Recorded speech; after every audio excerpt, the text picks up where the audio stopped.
साहिबन की। यह तन विष की बेलरी, गुरु अमृत की खान। शीश दिए जो गुरु मिले तो भी सस्ता जान। तन धर सुखिया कोई न देखा, जो देखा वो दुखिया। वाटे वाट हर कोई दुखिया, क्या तपसी क्या वैरागी। राजा दुखिया प्रजा दुखिया, जोगी दुखिया, जंगम दुखिया। तपसी को दुख दो ना, आश्रा तृष्णा सब घट व्यापक, कोई महल ना सुनना। ये महान दुखों का घर है संसार। इसलिए जैसे रोगी को औषधि की बहुत बड़ी ज़रूरत है, इस तरह आत्मज्ञान की मोक्ष के लिए बहुत बड़ी ज़रूरत है। राम जी क्या कह रहे हैं? अनेक प्रकार के विकारों से युक्त मांस मंजा से पूर्ण क्षण भंगुर ये देह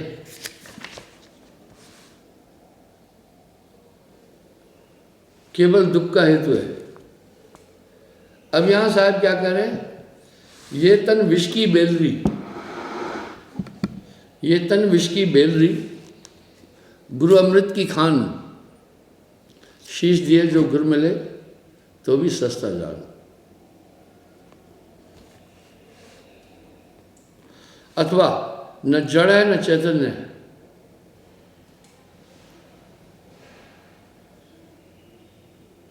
इस शरीर से नीच, शोषणीय, गुणहीन और कोई चीज नहीं है। इसमें 5 तत्व 25 प्रकृति है। देखिए, कहीं कहीं शरीर की व्याख्या दुर्लभ की है, कहीं कहीं इसको बहुत अधम ठहराया है। वजह यह है, अगर आदमी केवल इस शरीर से विषय विकार कर रहा है तो संतुष्टि नहीं होने वाली, कभी संतुष्टि नहीं हो सकती है। ये थोड़े ही दुख में दुखी हो जाती है, थोड़े ही सुख में सुखी हो जाती है। काचे कुंभन पानी ठहरे, यह देह वृक्ष रूपी है। भुजाएं इसकी शाखाएं, अंगुल इसकी पत्र है, जंगा इसकी खम्भ है और विषय वासना इसकी जड़ है। अनेक प्रकार के सुख दुख इसके फूल हैं। इसमें तृष्णा रूपी घुन लगा हुआ है जो रात दिन इस देह रूपी वृक्ष को खाता रहता है। वो ये शरीर क्षणभंगुर है। इस देह में नेत्र रूपी भ्रमर है, शिर रूपी बड़े बड़े फल हैं, पक्षियों के रहने के लिए कर्ण रूपी घोंसले हैं। ऐसे शरीर रूपी वृक्ष में चाह रूपी विष से भरी हुई सर्पणी निवास करती है। लोग कहते हैं आशा ही जीवन है। कैसी बेवकूफी का ये शब्द है, आशा ही बंधन है। कई कई मुहावरे इतने उल्टे हैं कि वो हम सदियों से सब बोलते आ रहे हैं।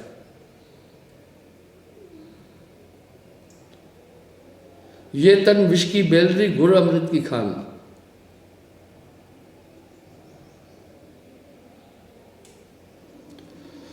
इंद्र रूपी अनेक अनेक गर्तों से युक्त ये देह शून्य वन में चिरकाल तक निशंक भ्रमण करने है। मांस नाड़ी हड्डियों से व्याप्त और असार जो यह देह रूपी नगर है, इसमें ब्लाव सदृश रहता हूँ।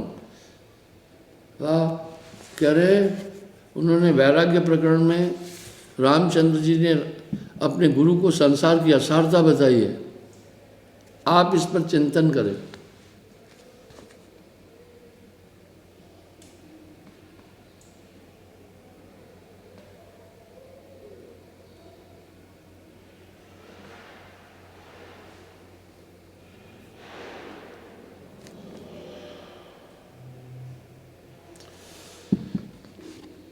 यह ग्रह कोश कौओं का घोंसला, हास्य और पुण्य रूपी नेत्रों का उत्पत्ति स्थान, कांति युक्त शुभ और अशुभ फलों को सहित सुंदर स्कंद रूपी शाखाओं सहित हस्त रूपी गुच्छे से सुंदर आशा रूपी पवन से कंपित समइंद्रियों रूपी पक्षियों का आधार उत्तम रूपी स्तंभ से ऊंचा उठा हुआ है।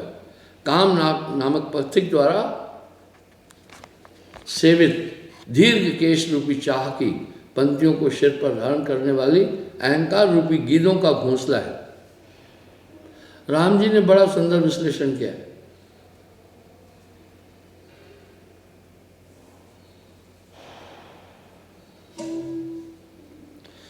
इसलिए ये शरीर रूपी बट वृक्ष मेरे सुखों के लिए हेतु नहीं है।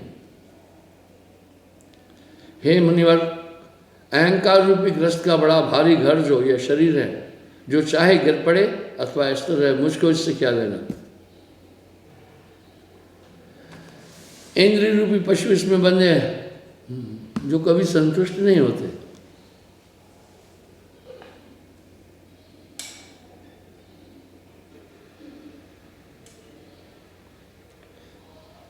अनुराग और चिंता रूपी गारे से जिसका संपूर्ण स्थान लिप्त है, वही चाह रूपी बलवती स्त्री जिसकी स्वामिनी है। ऐसा जो शरीर रूपी ग्रह, इसकी मुझको इच्छा नहीं। आप देखते हैं कई लोग संसार के दुखों के कारण आत्महत्या करते हैं। ये कायरता है। ये तन एक लक्ष्य के लिए मिला है।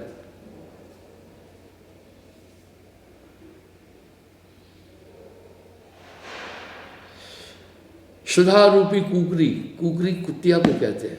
इसमें हमेशा भटकती रहती है। राजा दुखिया,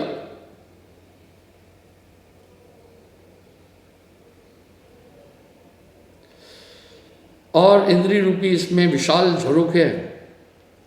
ऐसे शरीर रूपी ग्रह को मुझको आकांक्षा नहीं, मैं नहीं जीना चाहता।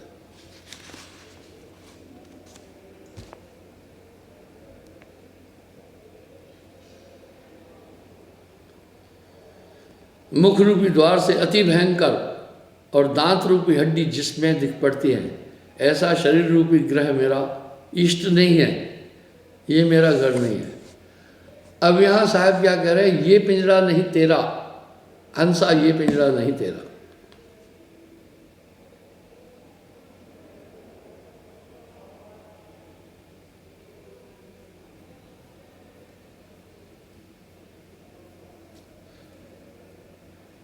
अंधकार से व्याप्त संपूर्ण रोगों का आश्रय, संपूर्ण मानसिक व्यथाओं से परिपूर्ण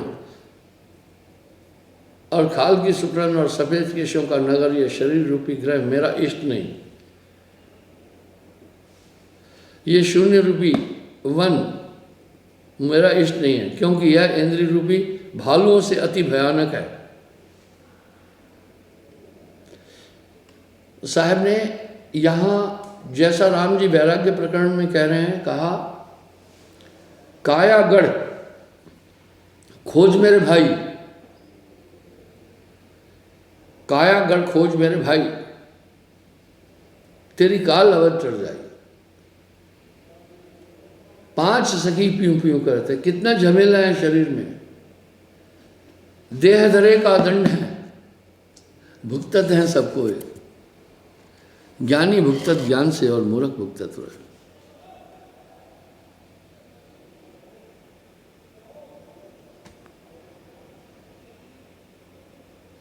जिस प्रकार दुर्बल मनुष्य कीचड़ में फंसे हाथी को निकालने में सामर्थ्य नहीं,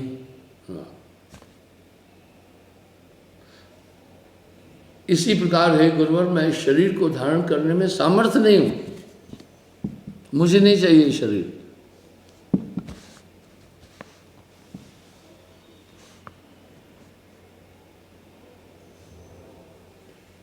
लक्ष्मी, राज्य, देह और विषय चेष्टा, इनसे क्या लाभ है। थोड़े ही दिन में काल इन सबको काट डालता है। हे मुनीश्वर, इस रक्त मांस में नाश्वर देह की बाह्य और आंतरिक विवेचना करके बताइए, इसकी रमणीयता क्या है। वाह, आप थोड़ा सा विचार करो। आप थोड़ा विचार करेंगे, आपको समझ में आएगा। कुछ मनुष्य मोहित हो जाते, कामातुर होकर स्त्री पर अति प्रिय लगती है। इस आंख में एक सफ़ेद दाग हो जाए तो क्या ख्याल है, कितना ये सौंदर्य क्षणिक है। लोग इत्र फुलिल से इस देही को सवारते सजाते हैं। अब यहाँ क्या कह रहे हैं साहब, आखिरी ये तन खाक मिलेगा, कहाँ फिरत मगरूरी में। आखिरी ये तन खाक मिला का कहाँ फिरत मजबूर है। और मृत्यु के समय हे गुरुवर ये साथ भी तो नहीं जाता है।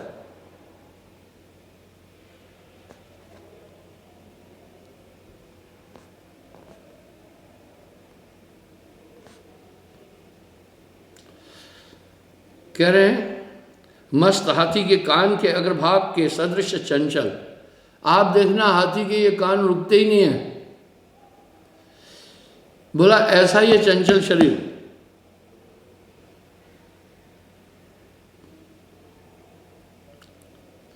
पत्नोन्मुख जल की बिंदु के समान क्षणभंगुर ये शरीर जब तक मेरा त्याग करे उससे पहले मैं इसका त्याग कर दूंगा। आप विचार करें। और फिर रमणीक क्या है? मुख अगर एक फुंसी यहां हो जाए तो आप ख्याल करो यही सुंदरता कितनी क्षणिक है। वक्षस्थल ब्रेस्ट कैंसर हो जाए तो फिर कैसे है? कटी क्षेत्र प्रॉब्लम हो जाए, यूट्रस प्रॉब्लम हो जाए, जंघाएं फोड़ा फुंसी हो जाए, नितंब बैठक की जगह वहाँ थोड़ा सा गड़बड़ हो जाए, रसोली उठाए तो कैसा लगेगा? यहाँ साहब क्या करें? पर दीपक सुंदर देखकर जर्जर भरत पतंगा। पुराने लोग कम से कम अच्छे थे, वो वैचारिक विवाह करते थे, सौंदर्य का नहीं। इसलिए प्राचीन नारी भी कभी भी न अंग प्रदर्शन करती थी न कोई और चेष्टा। लज्जा और उसका चरित्र ही नारी का सौंदर्य है। आज कहाँ जा रहे हैं?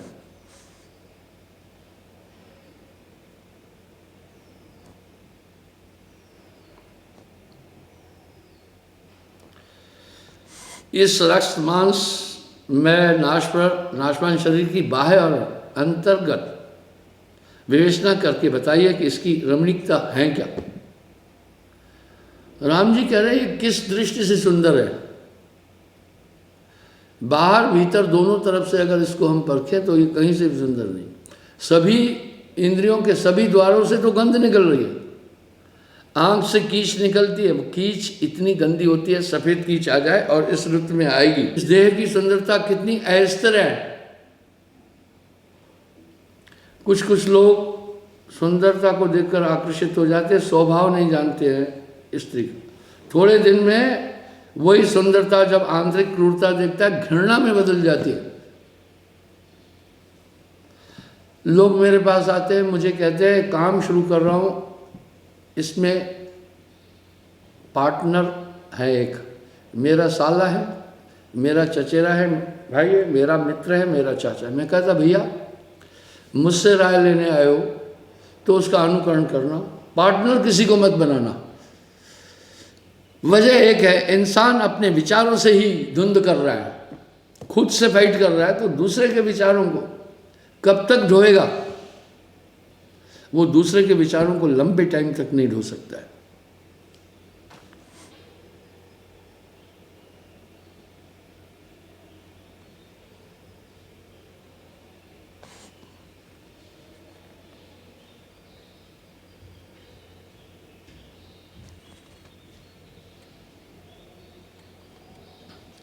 भार अभाव में उन्हीं सुखों और दुखों का पुनः पुनः अनुभव करता हुआ भी यह देह लज्जित नहीं होता। वाह! 5 सखी पीऊँ पीऊँ करत है, भोजन चाहत न्यारी न्यारी। वैराग्य की ज़रूरत है। वैराग्य से क्या होगा? हमारा आसक्ति जगत के पदार्थों से छूट जाएगी।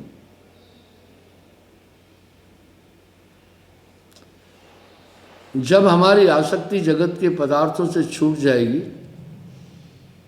तो क्या होगा? नानक देव जी फरमा रहे हैं, जह विषया सकली तजी, जह विषया सकली तजी, जग से भयो उदास। लीन वेश वैराग, वैराग्य ले लिया। कह नानक सुनरे मना, ज्ञानी ताहें बखान, मुक्त ताहें बखान, वो मोक्ष है। इसलिए जगत के पदार्थों के लिए आसक्ति नहीं होनी चाहिए।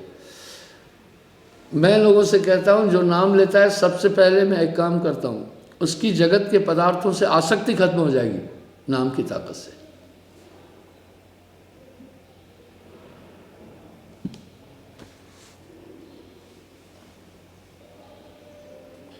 बहुत काल तक प्रभुता करने पर, ऐश्वर्यों का भोग भोगने के बाद भी ये स्थिर नहीं रहता।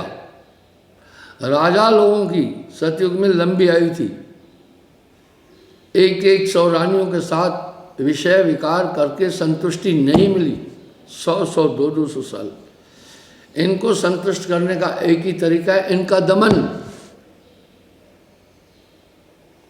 इनका दमन अभी, और इनका संचालन कौन करता है? मन करता है। इसलिए एक है साधे सब सदे, सब साधे एक जाए, माली सींचे मूल को, रुत आए फल खाए।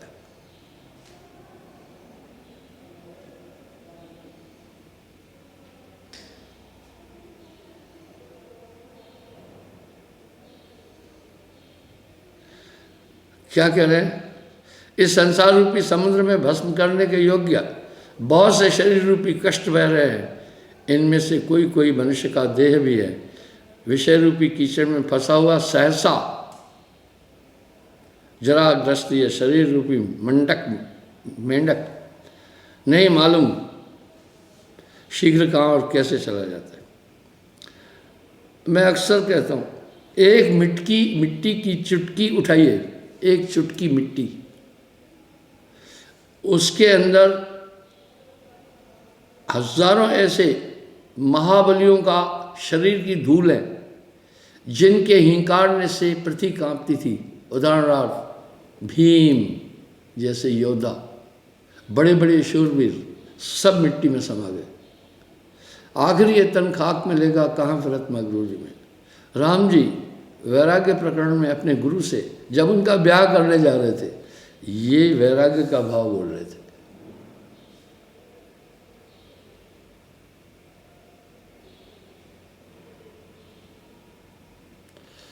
इस शरीर में ऐसे मंडूक और ऐसे शत्रु रह रहे हैं जो दिख भी नहीं रहे, अचानक हमला कर रहे हैं। वाह! इंद्री द्वार जरों का नाना, तह देवा कर बैठे थाना।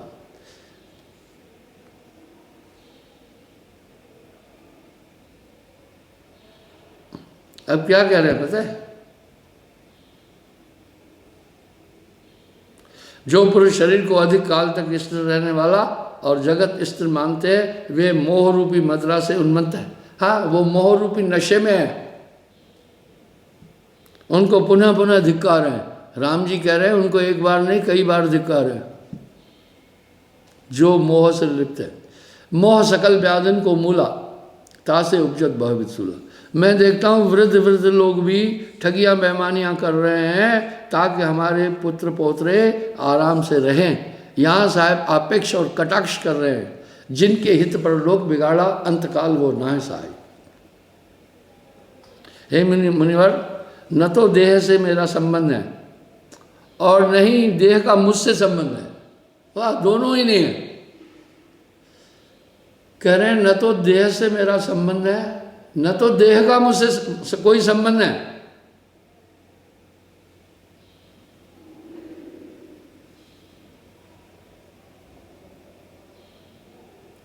यही विचार करके जिसके मन में ज्ञान आ गया होता है, वही मनुष्य पुरुषों में श्रेष्ठ है। पग पग पर मान और अपमान तथा विविध प्रकार के लोभों को दिखाकर जिनमें मनुष्य का मन हरण करने की शक्ति है, ऐसी अज्ञान दृष्टि देहात्मावादी मनुष्य को नष्ट कर देती है।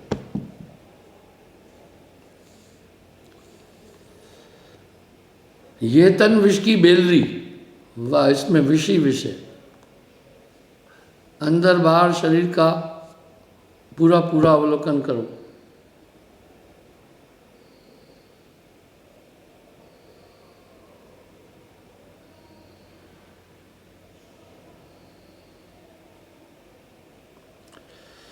नाना इच्छाओं और कल्पनाओं से भरी विविध प्रकार के प्रलोभन दिखाने वाली ऐसी अज्ञान दृष्टि देहात्मवादी मनुष्य को नष्ट कर देती है। शरीर रूपी गेंडे में शयन करने वाली कोमल लांगी अहंकार जनित तृष्णा रूपी पिशाची ने हमको कपट से चल लिया है। मन माया तो एक है, माया मन है समाय। इस दृश्य जगत में कोई वस्तु सत्य नहीं है। फिर बड़े आश्चर्य की बात है कि मनुष्य इस शरीर में क्यों विश्वास करता है।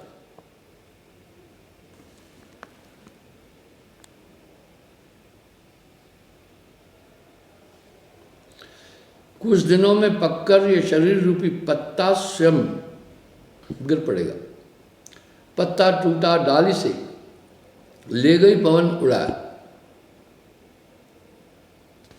कुछ कहते हैं हमें बाद में दुनिया याद करेगी। भूल मत करो, किसी को फुर्सत नहीं है किसी को याद करनी।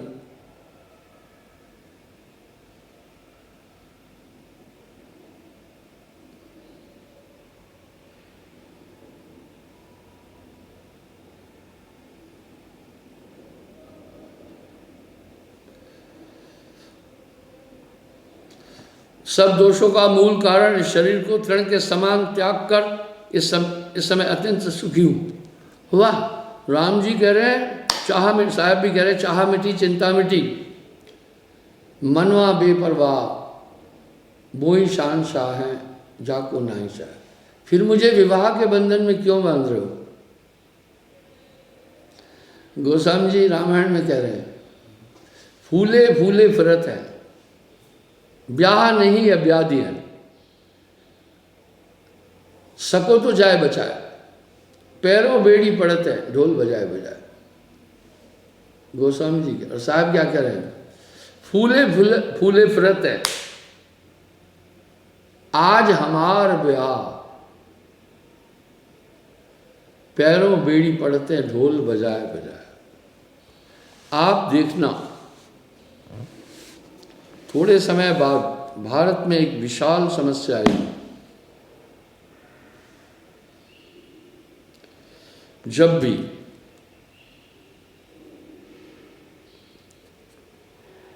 उत्तर दिशा से अत्यंत शीतल वायु एक हल्की सी सुगंध लेकर आती है बरखा की, समझना बरसात होगी।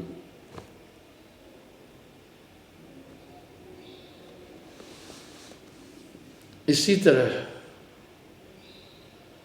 जब आप ब्याह कर रहे हैं समझना अस्मिता और समस्याएं घेरेगी।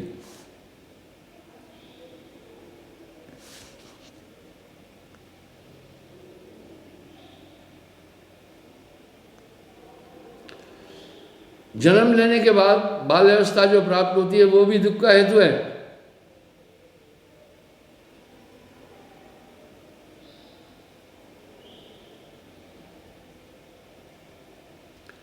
असमर्थता, नाना प्रकार की विपत्ति, तृष्णा, मूर्खता, मूढ़ बुद्धि, क्रीड़ा आदि में अत्यंत कामना, चपलता और कायरता, ये सब बाल्यावस्था में उत्पन्न होते हैं। वो कह रहे हैं कैसे सुख हो सकता है, किसी अवस्था में भी सुख नहीं है। और सही बात है, इस दुनिया के जितने भी जीव हैं सबसे जटिल मनुष्य का शरीर है। आप कहेंगे, आप कह रहे हैं सबसे दुर्लभ है, इसके दोनों पक्ष को सोचो। हिरण का बच्चा पैदा होता है, पैदा होते खड़ा होता है। गाय का बच्चा पैदा होता है, पैदा होकर उसी समय खड़ा होता है।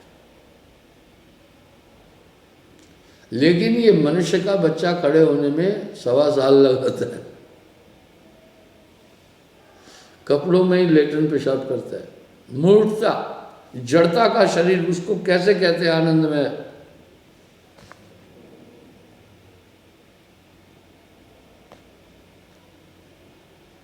और क्रोध, रुदन, दीनता से अति जर्जर दशाओं को प्राप्त होता है।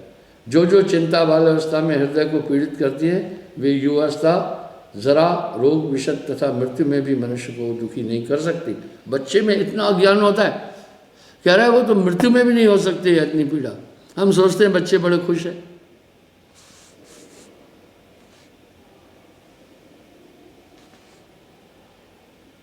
अपना दुख नहीं बता सकते, बातचीत नहीं कर सकते।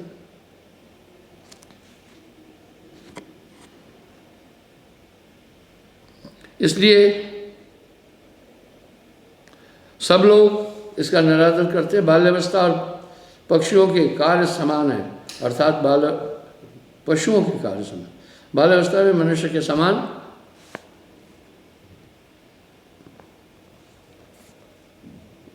होता है। बाल्यावस्था में अज्ञान के वश जल, अग्नि और वायु आदि से जो जो दुख भोगने पड़ते हैं, क्या वैसी विपत्ति में भी किसी को भोगना पड़ता है? बच्चा तो आग में भी हाथ डाल देता है, ऊंचाई से गिर पड़ता है। इस अवस्था को आप सुख की अवस्था कैसे कह सकते हैं?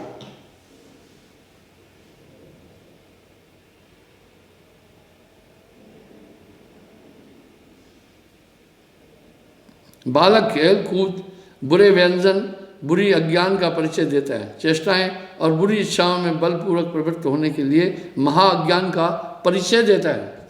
इस अवस्था को कभी भी सुखमय नहीं कह सकते।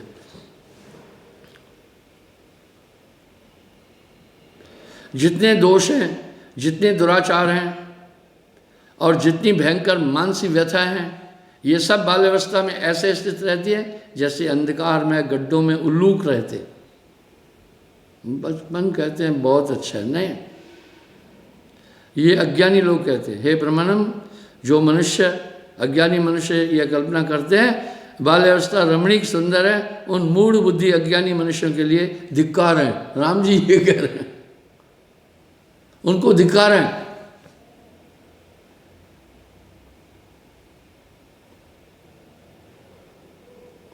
जिस अवस्था में चित्त संपूर्ण व्यवहारों में डामाडोल रहता है और जो जगत में अमंगल है, वह अवस्था किस प्रकार संतोषदायक हो सकती है? मैं अपने बचपन की बात बताता हूँ। मुझे याद है, मैं सोचता था ये लोगों में इतना इतना ज्ञान है, इतनी इतनी बातें करते हैं, मुझसे कुछ नहीं हो रहा है, मैं कब बड़ा हो जाऊँ, मैं ऐसा सोचता था।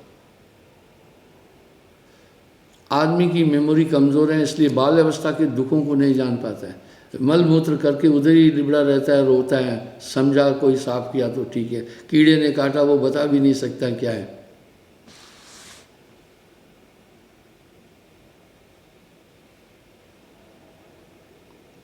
हे मुनिवर, सब जीवधारियों का मन अन्य अवस्थाओं की अपेक्षा बाल्यावस्था में 10 गुना अधिक चंचल रहता है।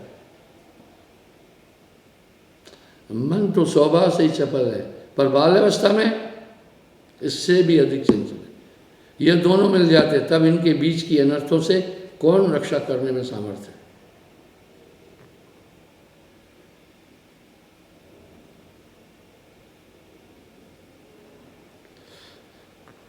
कामनियों के कटाक्ष, बिजली, अग्नि और तरंगों ने बाल्यावस्था से ही चंचलता सीखी है, अर्थात बाल्यावस्था इनसे भी अधिक चपल है। बाल्यावस्था और मन सब समय और समय कार्यों से सहोदर भ्राताओं के सदृश मालूम होते हैं। ये महाअज्ञान अवस्था है। इन दोनों की स्थिति क्षणभंगुर है।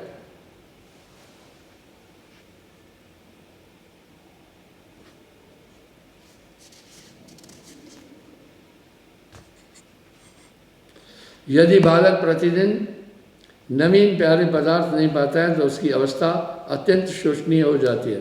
बालक थोड़े ही में प्रसन्न हो जाता है, थोड़े में ही क्रोधित हो जाता है और कुत्ते के सदृश सदा अपवित्र स्थानों में क्रीड़ा करता है। हाँ, सदा आंसुओं में भीगा हुआ, कीचड़ से लिपटा हुआ और अचेतन बालक ऐसे रहता है जैसे वर्षा से भीगी हुई तप्त भूमि। भय, आहार, चपलता, देखी हुई और बिना देखी वस्तु की अभिलाषा करना, कायरता, यह बालक धर्म है।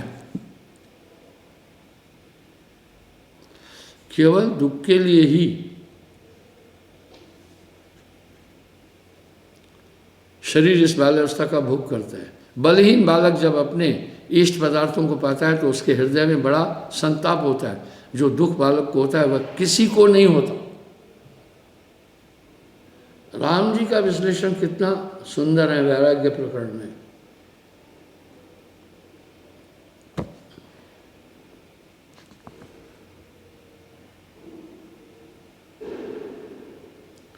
क्या कह रहे हैं? बालक और वृक्षों में, पेड़ों में क्या भेद है? क्योंकि दोनों शीत और धूप की पीड़ा को मन में जानते हैं। अगर माता अचेतन है, शाम को स्वेटर पहना है ठंडी में, सुबह गर्मी लग रही है, वो सिर्फ रो सकता है, माँ को नहीं कह सकता है मेरा स्वेटर उतारो। इतनी अबाध, इतनी बंधित अवस्था कैसे ज्ञान में हो सकती है? राम जी यही कह रहे हैं।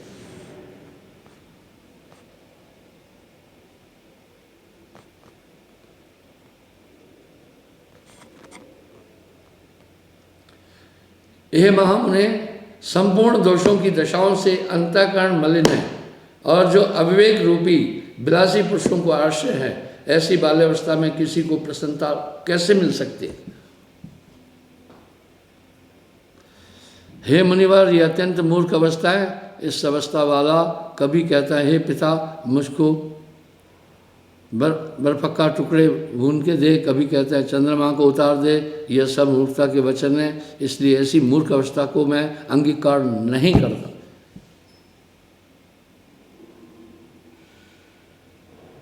युवावस्था देखिए, बालावस्था के बाद में युवावस्था आती है, सो वह भी अत्यंत दुखदायी है, क्योंकि इसी अवस्था में काम रूपी पिशाच मनुष्य को आ घेरता है। इस अवस्था में अनेक प्रकार के विलास युक्त अपने अति चंचल मन की वृत्ति से यह मूर्ख मनुष्य दुख के पीछे दुखी भोगता रहता है। अपने ही चित्त में रहने वाला और अनेक प्रकार के भ्रमों को उत्पन्न करने वाला यह काम रूपी पिशाच युवा मनुष्य को बलपूर्वक अपने वश में करता है। महानरक का मूल और सदा भ्रम उत्पन्न करने वाले इस यौवन ने किसको नष्ट नहीं किया?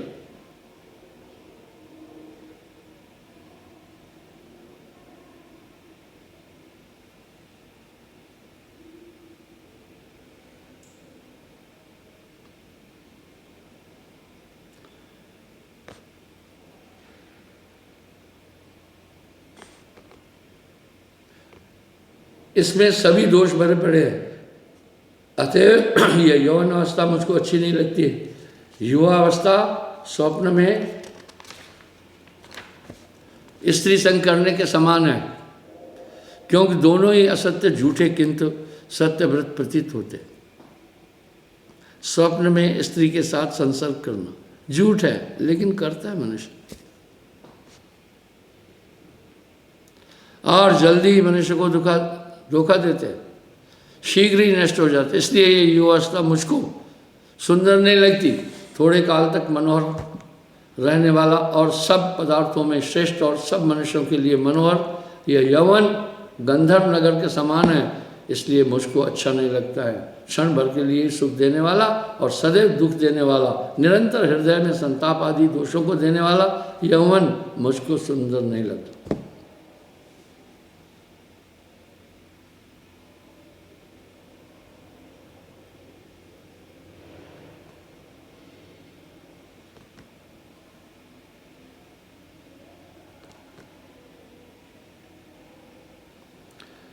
जो युवावस्था में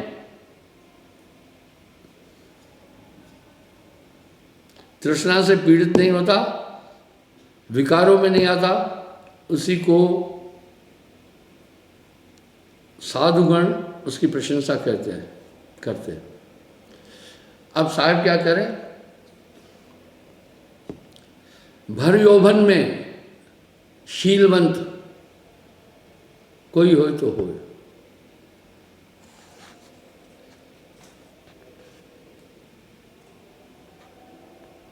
इसलिए मैं युवावस्था को गले हुए पत्ते की तरह त्याग करता हूं। कामादि मत से पीड़ित क्षमा करें,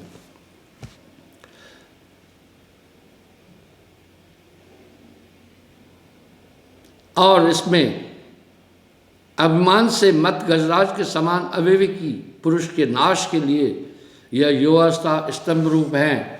यह यौवन ही हृदय के दाह से उत्पन्न हुई खुश्कता और रोदन रूपी वृक्ष का अगम वन है। मन ही इन वृक्षों का विशाल मूल है और उस पर दोष रूपी सर्प बैठे हुए हैं। मुझे ये युवावस्था भी नहीं अच्छी लगती है।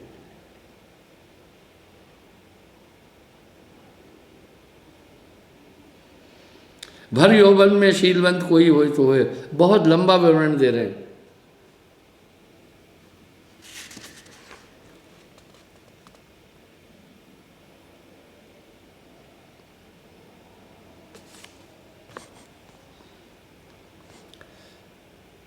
हे गुरुवर, वही पूज्य हैं, वही महात्मा हैं, वही इस संसार में मनुष्य हैं जो इस यौवन रूपी संकट से सुखपूर्वक पार हो गए। बड़े बड़े मकरों से व्याप्त समुद्र को मनुष्य सुख रूपी पार कर ले जाते हैं, परंतु काम क्रोध आदि रूपी प्रबल तरंगों से व्याप्त नाना प्रकार के दोषों से युक्त युवावस्था को पार कदापि नहीं किया जा सकता। मगरमच्छ, बड़े बड़े भयानक सर्पों से युक्त समुद्र को कोई पार करना चाहे असंभव है, लेकिन उससे भी कठिन है युवावस्था में दोष रहित होना।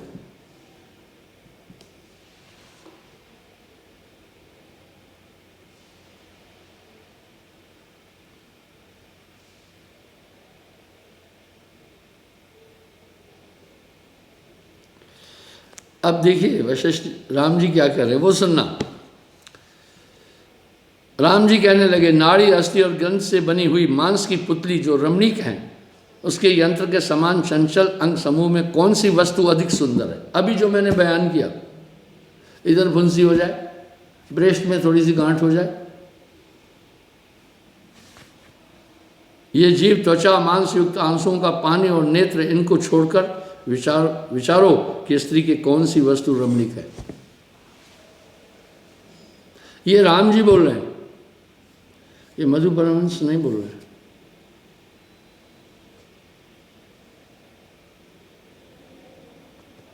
कहीं केश और कहीं रुद्र हैं, सही बात है, पूरे शरीर में रोम है। इन्हीं सबसे स्त्री का देह बना है। रज हुई रज की पुत्री नारी, तिसका नाम।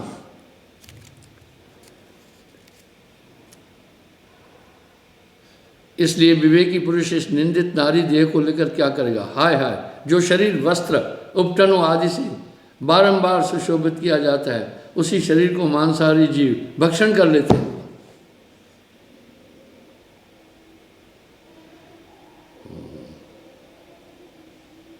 संपूर्ण पर्वतीय शिखर पर प्रवाहित गंगा जल की धारा के समान सुंदर मोतियों की माला जिस स्त्री के स्तनों पर देखी गई, वो ही काल पाकर उन्हीं स्तनों का स्वाद कुत्ते शमशान भूमि के एक कोने में ऐसे लेते हैं जैसे अन्न के छोटे पिंडों का जंगल में ऊंट की देह रक्त मांस और अस्थि से बनी है, वैसे ही स्त्री की देह है।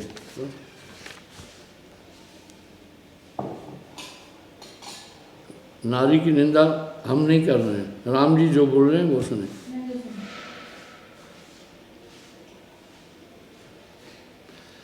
इस तरह फिर कामनी की देह में इतना प्रेम क्यों है। हे मुनीश्वर, स्त्रियों में केवल थोड़ी ही देह की रमणीकता होती है, किंतु मेरी समझ में थोड़ी देर की भी रमणीकता नहीं है। ये राम जी बोल रहे हैं।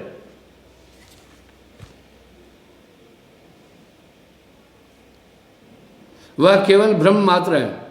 मदरा और मदर नैन, मत वाले नेत्र वाली, में कुछ भी भेद नहीं है।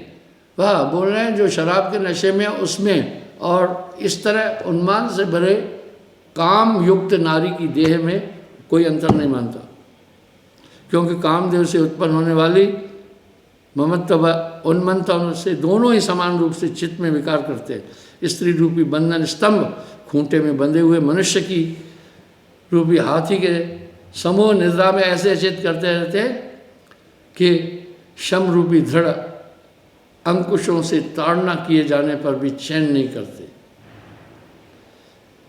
काजल से काले केशों का धारण करने वाली, स्पर्श करते संताप देने वाली नेत्रों की प्रिय पापणी अग्नि की शिखा रूपी स्त्रियां मनुष्य को तिनका के सदृश जला देती है। अब यहाँ साहब क्या करें, नारी की झाई पड़त अंधा हो तो भुजंग, कबीर तिनकी कौन कर जो नित नारी के संग।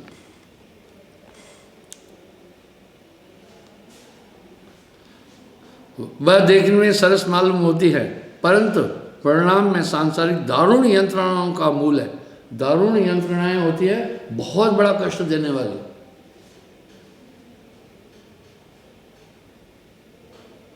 जैसे अश्वों के लिए अश्वशाला, हस्तबल, हस्तियों के लिए खंभ और सर्पों के लिए मंत्र बंधन स्वरूप हैं, वैसे ही पुरुष के लिए स्त्री बंधन है। हे मुने, नाना प्रकार के श्रृंगार आदि रसों से पूर्ण यह स्त्री विषय भोगों की विचित्र भांभी है। स्त्री का आश्रय लेकर क्या मनुष्य संसार में परम स्थिति को प्राप्त हुए? स्त्री संपूर्ण दोष रूपी रत्नों का पिटारा है। राम जी बोल रहे, पर साहब क्या कह रहे? नारी निंदा ना करो, नारी नर की खान, नारी से पैदा हुए दुर्प्रदा समान।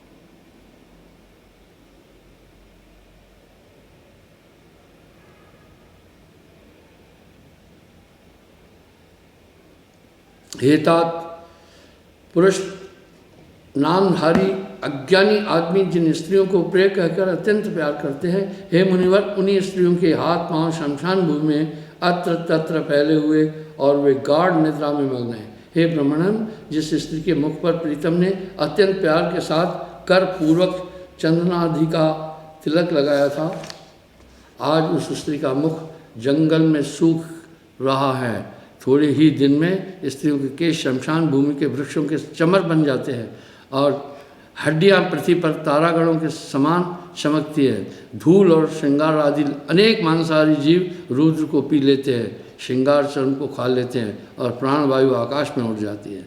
यह स्त्री के देह की शीघ्र ही होने वाली दशा मैंने आपके सम्मुख वर्णन कर दी है। फिर मुझे शादी के लिए क्यों बोल, विवाह के लिए? राम जी विवाह नहीं करना चाहते थे। चलिए आइए आगे चलता हूँ मैं। तो जब तक आपका जगत के किसी भी पदार्थ पे आपकी आसक्ति है, आपको सुख नहीं मिल सकता।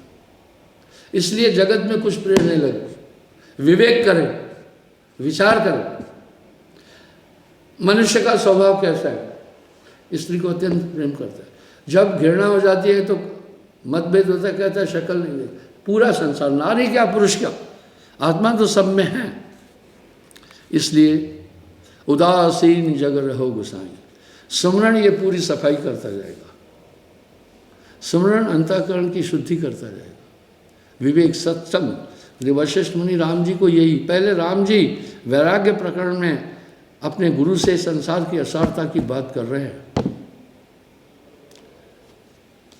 आज मेरा प्रोग्राम उधमपुर में कई जगह है। मैंने इसलिए 10 मिनट पहले सत्संग प्रारंभ किया और मैंने ठीक 45 मिनट बातचीत की। क्षमा चाहता हूँ। कभी कभी मैं 10 मिनट पहले भी कर लेता हूँ सत्संग प्रारंभ, कभी कभी बाद में भी हो जाता है।